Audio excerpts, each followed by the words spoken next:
Njoo wachungaji waombe na wewe. Peke yako kama hauwezi, njoo. Kama hauwezi peke yako, njoo. Tunaharibu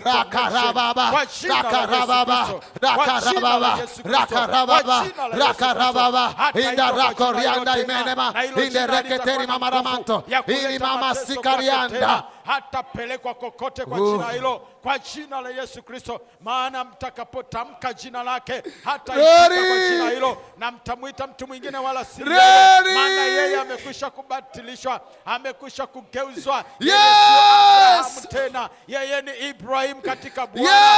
Mtamwita mtu mwingine sio yeye katika jina la Yesu. Kwenye makutano yenu hata huyo mtamuona, hamtalisikia jina lake, na mtakapolita jina lake hataitika wala hatakuja. Yesu wa jina hilo, kwa jina la Yesu Kristo. Maana amevikwa jina jipya, jina la hata